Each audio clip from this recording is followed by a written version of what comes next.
Hello welcome friends, मेरा नाम है अभिषेक शर्मा और मैं हूं आपका ऑनलाइन ट्यूटर। आज मैं आपको एक्सेल सॉफ्टवेयर पे बैलेंस शीट बनाना बताऊंगा कि आप किस तरीके से बैलेंस शीट रिपोर्ट बना सकते हैं। तो चलिए स्टार्ट करते हैं। सबसे पहले हमें माइक्रोसॉफ्ट एक्सेल सॉफ्टवेयर को स्टार्ट करना होगा। उसके बाद मैंने यहाँ पे लिख दिया बैलेंस शीट रिपोर्ट के लिए ब्लैंक वर्कबुक फुल स्क्रीन, और यहाँ पे हेडिंग लिखेंगे। तो हेडिंग मैंने यहाँ पे सपोज दैट हेडिंग डाल दिया करंट एसेट्स, पहली हेडिंग CURRENT करंट असेट्स, और इसका थोड़ा सा एरिया बढ़ा लेते हैं। यहाँ पे सिलेक्शन करके मर्ज कलर, और यहाँ पे मैंने लिख दिया करंट असेट्स में कैश अकाउंट्स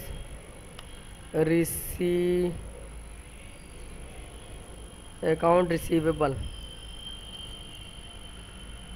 और उसके बाद हमने यहाँ पे डाल दिया इन्वेंट्री। उसके बाद हमने यहाँ पे डाल दिया टेम्परेरी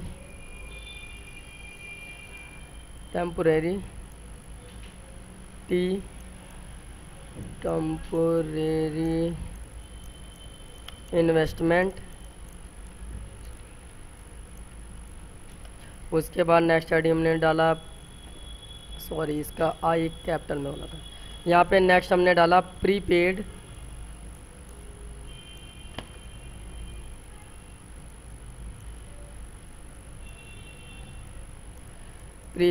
एक्सपेंसेज,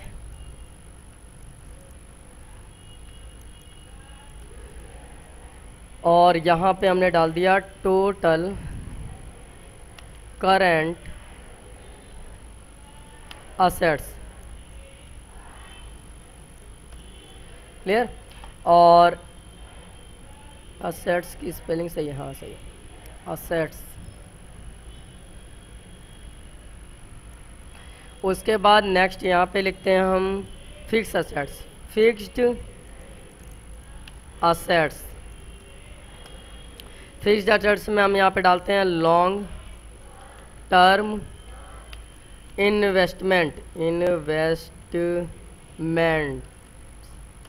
उसके बाद हमने यहाँ पे डाला ज़मीन के लिए लैंड, यहाँ पे डाला बिल्डिंग। उसके बाद हमने यहाँ पे डाल दिया बिल्डिंग्स BUILDINGS। उसके बाद मैंने यहाँ पे डाल दिया प्लांट्स एंड इक्विपमेंट्स। उसके बाद मैंने यहाँ पे डाल दिया फर्नीचर एंड फिक्सचर्स। ओके, इसे भी सिलेक्ट करके मर्ज कलर बोल्ड, और इसका एरिया ऐसे बढ़ा लिया। उसके बाद यहाँ पे हमने डाल दिया टोटल फिक्स्ड असेट्स।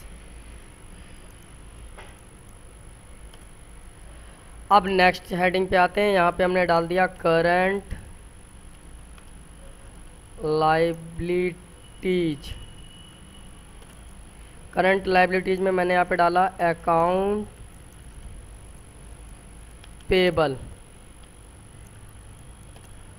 उसके बाद हमने यहाँ पे डाल दिया शॉर्ट टर्म्स नोट्स। यहाँ पे हमने डाला लॉन्ग टर्म्स नोट्स। उसके बाद हमने यहाँ पे डाला इंटरेस्ट पेबल। उसके बाद मैंने यहाँ पे डाला टैक्सेज पेबल। उसके बाद मैंने यहाँ पे डाला एक्योर्ड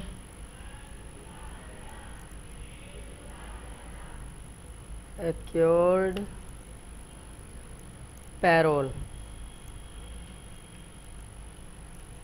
ओके, तो ये करंट लायबिलिटीज में हो गया। इसे भी सिलेक्ट करके मर्ज कलर बोल्ड। अच्छा, यहाँ पे हमने इसके नीचे लिख दिया टोटल करंट लायबिलिटीज।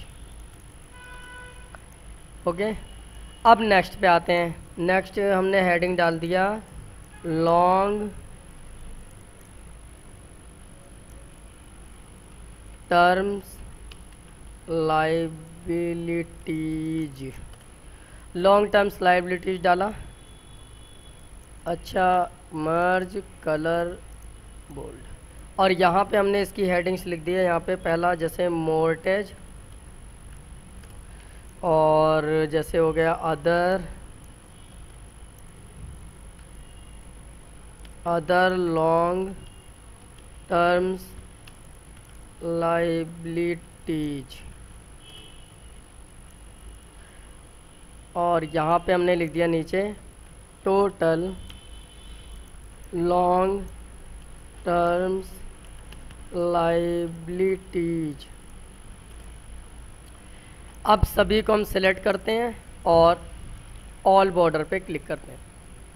सभी का सिलेक्शन ऑल बॉर्डर, सभी का सिलेक्शन ऑल बॉर्डर, सभी का सिलेक्शन ऑल बॉर्डर। इसके स्पेसेस को थोड़ा सा कम करते हैं यहाँ पे ऐसे, और इस एरिया का सिलेक्शन करके करंट एसेट्स और फिक्स एसेट्स को सिलेक्शन करके मर्ज करते हैं। यहाँ पे हम लिख लेते हैं असेट्स, और करंट लाइबिलिटी और लॉन्ग टर्म लाइबिलिटी को सिलेक्शन करेंगे, मर्ज करेंगे, कलर फिलअप करेंगे, फ़ॉन्ट कलर करेंगे, बोल्ड करेंगे, और बोल्ड करने के बाद यहाँ पे हम लिखते हैं लाइबिलिटीज। और यहाँ पे इसका कलर मैंने जैसे सपोजेट मैंने यहाँ पे कर दिया मान लीजिए रेड, और यहाँ पे इसका कलर हम चेंज कर लेते हैं ब्लू, थोड़ा सा अलग लगेगा, और इसका कलर हमने कर दिया ब्लैक, कलर बोल्ड। ऐसे इसका भी कलर कर दिया ब्लैक कलर बोल्ड, इसका कलर भी कर दिया फिलअप फ़ॉन्ट कलर बोल्ड, ऐसे इस पर भी क्लिक कर दिया फिलअप कलर बोल्ड। उसके बाद क्या करना है हमें, उसके बाद करना ये है कि यहाँ पे हम इसके अमाउंट को फिलअप करेंगे। मैं थोड़ा सा जूम कर लेता हूँ यहाँ पे। अब जैसे मान लीजिए करंट एसेट्स हैं, मतलब प्रेजेंट टाइम पे हम पे कितना संपत्ति पड़ा हुआ है, चाहे वो आपका कैश में हो, चाहे वो आपका अकाउंट्स रिसीव करके हो, चाहे वो उसका सामान के हिसाब से हो, प्रोडक्ट के हिसाब से। तो मैंने यहाँ पे डाला मान लीजिए 50,000 रुपये मेरे पास कैश पड़े हैं, 25,000 रुपये का मैंने अकाउंट रिसीव किया है 25,000 का, यहाँ पे 25,000 का अकाउंट रिसीव किया है। क्या हुआ, चल तो रहा है 25,000, हाँ अकाउंट रिसीव किया है, और 20,000 रुपये का मेरे पास इन्वेंट्री है। तो यहाँ पे टोटल करना होगा इक्वल SUM सम शिफ्ट दबा के 9, उसके बाद टोटल एसेट्स का सिलेक्शन ब्रैकेट बंद एंटर। ऐसे ही यहाँ पे आते हैं, यहाँ पे लॉन्ग टर्म इन्वेस्टमेंट है, मान लीजिए मैंने जैसे FD वगैरह कर लेते हैं, तो इस तरह से कोई इन्वेस्टमेंट कर रखा है, तो मान लीजिए मैंने 6,000 रुपये पर मंथ के हिसाब से कर रखा है, या तो मान लीजिए ज़मीन जायदाद कितने रुपए की है वो अमाउंट लिखना है आपको। आज कर्सर माउस का थोड़ा सा दिक्कत कर रहा है। ज़मीन जायदाद मान लीजिए मैंने 25,000 रुपये का लिया है। बिल्डिंग मान लीजिए रेंटेड है, चाहे ज़मीन जायदाद रेंटेड है, 45,000 रुपये की बिल्डिंग है रेंटेड। 45,000 की। ऐसी प्लांट इक्विपमेंट क्या लगा रखे हैं तो वो भी डाल सकते हैं आप। मान लीजिए 6,000 रुपये का प्लांट इक्विपमेंट लगा रखा है, इक्वल SUM सम शिफ्ट दबा के 9, और सभी का सम करेंगे हम फिक्स एसेट्स का भी लास्ट में। ऐसे अब यहाँ पे आते हैं करंट लायबिलिटीज़ में। तो यहाँ पे मान लीजिए अकाउंट पेबल है, जो पे करना है मुझे 25,000 का पे करना है। 5,000 रुपये का शॉर्ट टर्म नोट्स हैं, सॉरी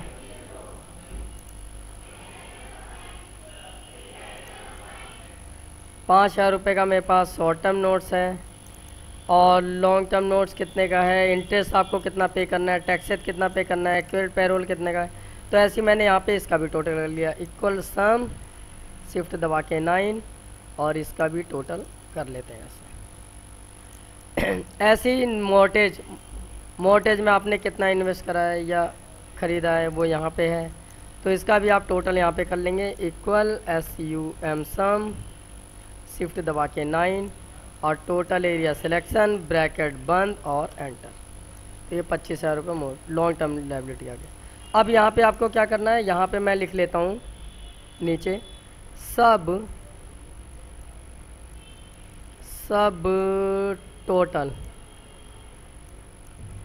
01, और मैंने यहाँ पे इन सबों की कॉपी कर लिया, copy paste, control C control V, control C control V, control C control V, यहाँ पे इक्वल, इस पे क्लिक एंटर, इक्वल, इस पे क्लिक एंटर, इक्वल, इस पे क्लिक एंटर, इक्वल, इस पे क्लिक एंटर। तो ये आपका सब टोटल निकल के आ गया है। मर्ज करते हैं और इस पे भी मैं कलर कर लेता हूँ, जो भी कलर करना है। तो मैंने इसका कलर ये कर लिया, ये अक्षर पे कलर, ये बोल्ड कर लिया। इस तरीके से यहाँ पे हम लिखते हैं, इसी की कॉपी कर लेते हैं। मान लीजिए यहाँ पे हम लिख लेते हैं सब टोटल 2, और इसका भी हम कलर यहाँ पे ऐसे कर लेते हैं, कोई भी कलर। और यहाँ पे क्या चीज़ लिखेंगे हम, यहाँ पे हम लिखते हैं total assets, total assets, A double assets, यही होगा आई थिंक स्पेलिंग। और यहाँ पे हम डालते हैं टोटल लायबिलिटीज, और इन पे भी चाहें तो कलर कर सकते हैं चाहें तो, और इसे भी हम सिलेक्शन करके ऑल बॉर्डर कर लेते हैं। यहाँ पे हम लिख लेते हैं total liabilities and equity, EQUITY। और यहाँ पे निकालने के लिए टोटल एसेट्स को इक्वल और ये प्लस ये फिक्स एसेट्स, तो ये आपका टोटल एसेट्स ये निकल जाएगा। टोटल लायबिलिटी के लिए ये प्लस ये, मतलब टोटल करंट लायबिलिटी और लॉन्ग टर्म लायबिलिटी को जब जोड़ेंगे तो ये आपका टोटल लायबिलिटी निकल जाएगा। ओके, और इसे भी हम ऐसे ही बॉर्डर में कर लेते हैं। तो फिर उसके बाद हम नेक्स्ट क्या है, नेक्स्ट जो आता है ऑप्शन वो हम यहाँ पे डालते हैं। यहाँ पे मैंने लिख दिया जैसे शेयर